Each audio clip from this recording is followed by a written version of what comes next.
Episode की शुरुआत होती है और हम देखते हैं तोया और उसके सारे साथियों को जो कि यहाँ पे बाबलियन को ढूंढने के लिए चले जाते हैं।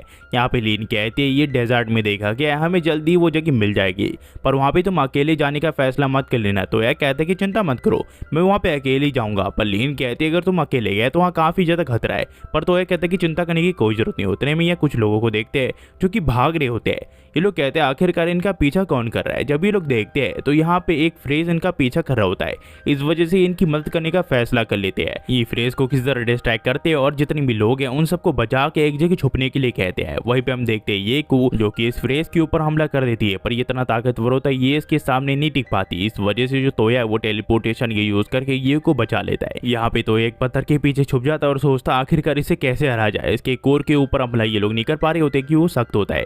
होते में ये देखता है यहाँ पे एंड आ जाता है। यहाँ पे तोया पूछता आखिरकार तुम यहाँ पे क्या कर रहे हो। एंड इसे बताता है कि लगता है जो बैरियर है वो थोड़ा टूट गया है, इस वजह से जो फ्रेज है वो अंदर आ चुकी है, पर तुम चिंता मत करो, इसको मैं जल्दी हरा दूंगा। फिर हम देखते हैं जो एंड है उस फ्रेज के ऊपर चला जाता है, जिसके बाद वो एक ही हमले से उस फ्रेज को तोड़ देता है और साथ ही साथ उसके जो कोर है उन्हें डिस्ट्रॉय कर देता है। तो या फिर इसे पूछता आखिरकार तुमने उसे हराया कैसे। ही कहता ज्यादा ये मुश्किल नहीं था, मैं तुम्हें आगे जाके बता दूंगा।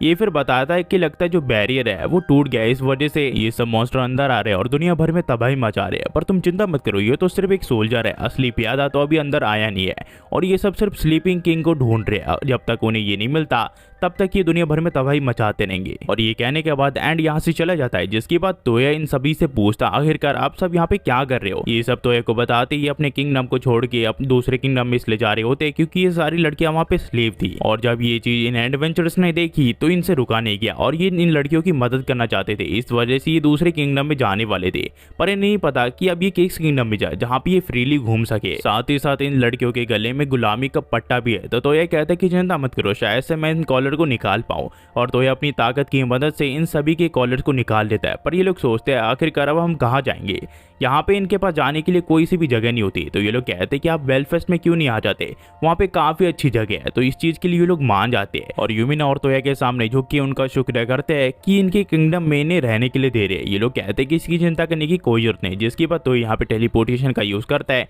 और इन सभी को बेलफास्ट के यहाँ पे भेज देता है।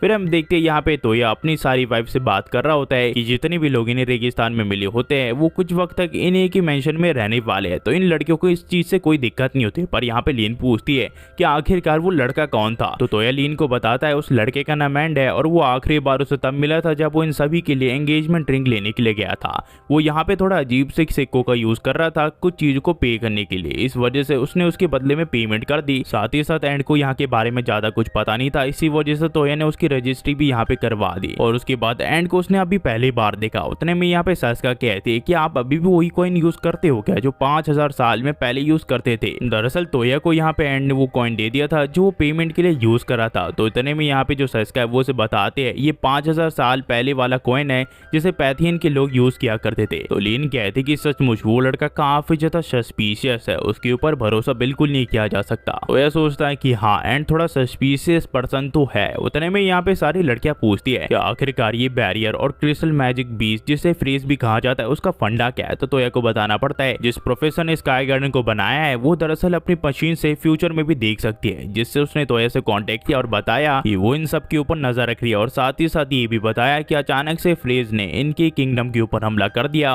और अचानक से एक दिन गायब भी हो गए जब इनका किंगडम एकदम मौत के कगार पे था। ये सुन के ये सारी लड़कियां काफी हैरान हो जाती है। उतने में लीन तोया को कहती है कि आखिरकार तुम्हारी हिम्मत कैसी हुई इतनी इंपॉर्टेंट इंफॉर्मेशन हमसे छुपाने की। पर तोया कहता है वो जानबूझ के ये नहीं कर रहा था, वो एक दिन इसे बता ही देता। लीन कहती है ऐसी बात है तो फिर ठीक है। जिसके बाद लीन यहाँ पे फ्रेज के बारे में सोचने लग जाती है। वो सोचती है कि ऐसे मॉन्स्टर जो कि अचानक से हमारे ऊपर हमला कर देते और हमारी दुनिया के ऊपर प्रोफेसर ने एक ऐसा मैजिक बैरियर बना रखा है जिससे इन बीच से हमारी सुरक्षा हो सके, पर वो मैजिक बैरियर अब टूटते जा रहा है। तो तोया यहाँ पे सस्का से पूछता है कि 5000 साल पहले भी लोगों ने इनसे लड़ाई की थी ना। ये कहते कि हाँ प्रोफेसर ने यहाँ पे काफी सारे वेपन भी बना लिए थे इन फ्रेज से लड़ने के लिए। वो एक बड़ा सा रोबोट था जो कि फ्रेम गियर के नाम से जाना जाता था। तो तोया कहता है वो हमें कहाँ मिल सकता है। तो ये बताते हैं कि शायद से वो अलग बाबिलियन में होगा जो कि तोया को ढूंढना पड़ेगा। तो तोया कहता है ऐसी बात है तो फिर ठीक है, मैं किसी भी हाल में उस बाबिलियन को ढूंढ के निकालूंगा। फिर हम देखते हैं तोया यहाँ पे किसी तरह उस बाबिलियन को ढूंढ लेता है और सबको बाहर रुकने के लिए कहता है, जिसके बाद जो तोया है उस बाबिलियन के अंदर चले जाता है। ये जगह पहले वाले जगह की 2 कॉपी होती है। यहाँ पे तोया उसी जगह पे अपने हाथ रखता है जहाँ पे उसने पिछली बार रखा था, जिस वजह से जो तोया है वो यहाँ पे टेलीपोर्ट हो जाता है और ये उसी गार्डन में हो जाता है। ये जगह बिल्कुल सेम लग रही होती है, पर यहाँ की जो मैनेजर वो बिल्कुल अलग होती है। इस लड़की का नाम रोजेत्ता होता है और ये तोया को यहीं पे रोक देती है और कहती है अगर उसे वर्कशॉप में एंटर करना है तो उसे अपने आप को प्रूव करना पड़ेगा। तो तोया कहता है कि ऑलरेडी उसे एसएसका ने एक्नॉलेज कर लिया है, तो शायद से उसे टेस्ट देने की कोई जरूरत नहीं है। ये कह दे कि तुम्हारा मतलब जो फ्रांसिस्का वो है, ये कहता है कि हाँ। तो जेटा कहती है कि ठीक है, पर उसके अलावा तुम्हें एक टेस्ट तो देना ही पड़ेगा, तुम्हें बताना पड़ेगा कि आखिरकार मैंने कौन सी कलर के अंडरवेयर पहन रखी है। ये कहती कि तुम्हारे डॉक्टर ने तुम्हें क्या सोच के बनाया। ये कहती अगर तुमने इस चीज का जवाब नहीं दिया तो तुम्हें यहाँ से बाहर जाना पड़ेगा।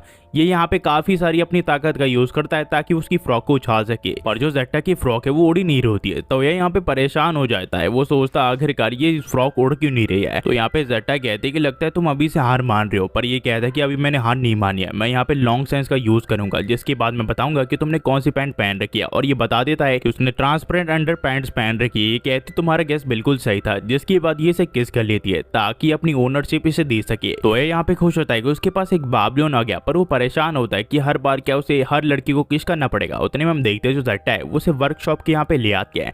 तो ये को ये बताती है इस वर्कशॉप में तुम कुछ भी बना सकते हो, पर उस चीज का तुम्हारे पास ब्लूप्रिंट होना चाहिए। उतने में तोया कहता है ये लगता है स्मॉल क्यूब से बनी हुई जगह है। ये कहते हैं कि हाँ ऐसी चीजों से ये बनी हुई है, जिसके बाद ये इसे दिखाती है कि इस जगह को यूनिवर्सल फैक्ट्री कहा जाता है। यहाँ पे तुम कुछ भी वेपन बना सकते हो या फिर उस वेपन को रिप्लेस करके उससे ताकतवर वेपन बना सकते हो। जैसा कि तुम्हारे पास कोई ओरिजिनल प्रोजेक्ट हो जिसे तुम रेप्लिकेट करना चाहते हो, क्या तुम्हारे पास कोई ऐसी चीज है जिसे तुम डुप्लीकेट बनाना चाहते हो। ये कहता है कि हाँ एक चीज तो है। तो या फिर यहाँ पे मिथरिल दिखाता है और कहता है इस गन की तुम्हें कॉपी करनी है, जिसके बाद तुम एक मिथरिल गन बना सकते हो। और तोया ऐसे ही करता है, उसके पास एक मिथरिल गन आ जाती है। पर जेटा फिर इसे एक और चीज बताती है, अपने गन को और अच्छे से डेवलप कर सकता है और इसे मॉडिफाई कर सकता है, जो कि पिछले गन से काफी ज्यादा ताकतवर होगी। ये देख के तोया काफी हैरान होता है और साथ ही साथ खुश भी होता है। जिसके बाद ये देखता है यहाँ इस गन में बुलेट नहीं होते, तो यहाँ पे जेटा कहती है इसकी बुलेट में आगे जाके बना दूंगी।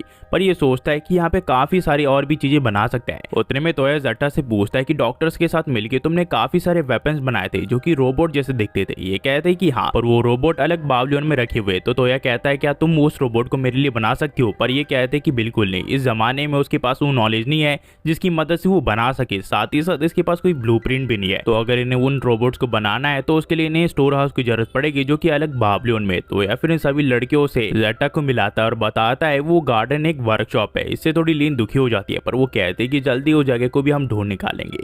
फिर हम देखते हैं ये लोग कहते हैं कि हमें जल्दी से बेलफास्ट लौट जाना चाहिए, जिस वजह से ये गार्डन और वर्कशॉप को एक साथ जोड़ देते हैं और ये लोग वापस बेलफास्ट आ जाते हैं। जहां आने के बाद वो लोग इसके सामने झुक जाते हैं, जिसकी जान तोया ने बचाई होती है। ये लोग तोया को कहते हैं कि हमें पता नहीं था कि अब इतने बड़े ओहदे के अधिकारी हो। तोया कहता है कि तुम्हें चिंता करने की कोई जरूरत नहीं है, मैं उतना बड़ा नॉबल नहीं हूँ, तो मुझसे तुम आराम से बात कर सकती हो। ये लोग कहते हैं ऐसी बात है तो फिर ठीक है। तोया फिर इनसे पूछता आखिरकार तुम इन सारी लड़कियों के साथ क्या करने वाले हो। तो ये लोग तोया को कहते हैं कि कुछ दिन के लिए तोया अपने साथ इन्हें रख ले तो काफी अच्छा होगा, क्योंकि इन लड़कियों को कुछ भी नहीं आता और ये इनके लिए काम ढूंढते रहेंगे। तोया कहता है ऐसी बात है तो फिर ठीक है, पर तोया सोचता है कि वो अपनी एक बुक शॉप भी खोल सकता है, जिससे वो इन लड़कियों को काम पे लगा सकता है। और यहाँ से जो कहानी वो तो भी कंटिन्यू हो जाती है। अगर आप यहाँ तक देख रहे हो तो प्लीज लाइक एंड सब्सक्राइब करना मत भूलना। मैं ऐसी वीडियो लाते रहता हूँ। अगर आपको हमारी वीडियो पसंद आई और अगर हमारी एक्सप्लेनेशन पसंद आई तो कमेंट करना मत भूलना और लाइक एंड सब्सक्राइब तो कर ही देना।